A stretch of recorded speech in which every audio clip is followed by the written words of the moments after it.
গ্রামের নাম ছিল চরশিবপুর।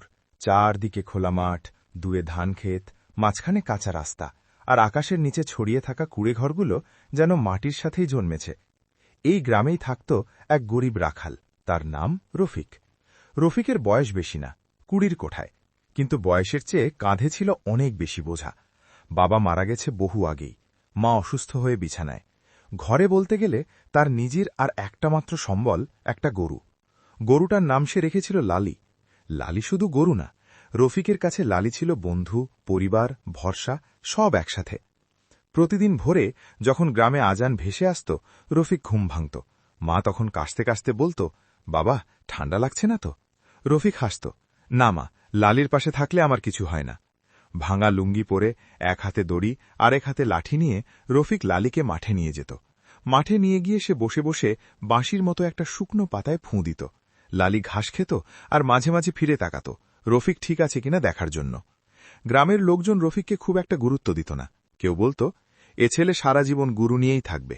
কেউ আবার ঠাট্টা করে বলত, এই গরু না থাকলে ও তো ভিখারি। কিন্তু রফিক এসব শুনে চুপ থাকত, কারণ সে জানত এই গরুই একদিন তার মায়ের ওষুধ কিনে দেবে, তার নিজের পেট ভরাবে। একদিন গরমের দুপুরে হঠাৎ লালি অসুস্থ হয়ে পড়ে। সে আর দাঁড়াতে পারছিল না। রফিকের বুকের ভেতর কেমন জানি করে উঠল। সে লালির মাথায় হাত বুলিয়ে বলল, কি হলো রে, তুই এমন করছিস কেন? গ্রামের গরু ডাক্তার আসলো, এসে বলল, খাবার ভালো দিচ্ছিস তো? রফিক মাথা নিচু করে বলল, যা পাই তাই দেই কাকা, আমি গরিব মানুষ। ডাক্তার একটু চুপ করে থেকে বলল, ওষুধ লাগবে, না দিলে গরু বাঁচবে না। ওষুধের দাম শুনে রফিকের মাথা ঘুরে গেল। এত টাকা তার কাছে নেই।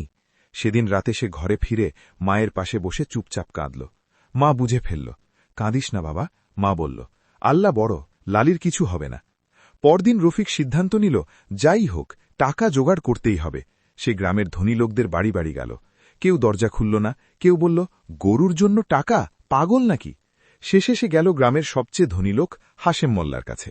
হাশেম মোল্লা গরু দেখে লোভে পড়ে গেল। গরুটা বিক্রি করিস, আমি ভালো দাম দেব। রফিক থমকে গেল।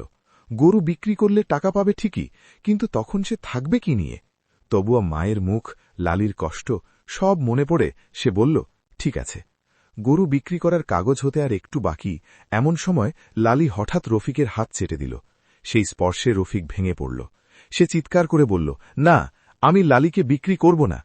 দিনগুলো ধীরে ধীরে কাটতে লাগল। লালির অসুখ কমেনি, কিন্তু পুরোপুরি খারাপও হয়নি। রফিক প্রতিদিন ভোরে উঠে তাকে নিজের হাতে খাওয়াত, শরীর মুছিয়ে দিত, কথা বলত, ধৈর্য ধর রে লালি, আমি আছি।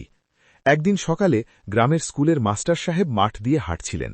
তিনি দেখলেন রফিক গরুর পাশে বসে নিজের ভাতের অর্ধেক অংশ গরুর সামনে রেখে দিয়েছে। মাস্টার সাহেব থমকে গেলেন। তিনি জিজ্ঞেস করলেন, তুই না খেয়ে গরুকে খাওয়াচ্ছিস? রফিক লাজুক হেসে বলল, লালি ভালো থাকলে আমিও থাকব স্যার। এই কথা মাস্টার সাহেবের বুক ছুঁয়ে গেল।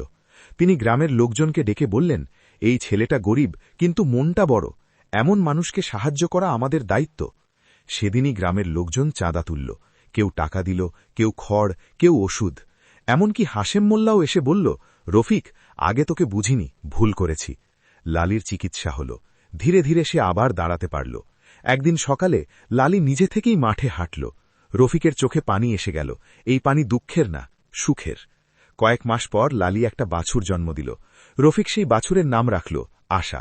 আজ রফিক খুব বড়লোক না, কিন্তু তার আর অভাব নেই। গ্রামের লোক তাকে সম্মান করে, কারণ সে কাউকে ঠকায় না। এখন সে অন্য গরিব রাখালদেরও সাহায্য করে।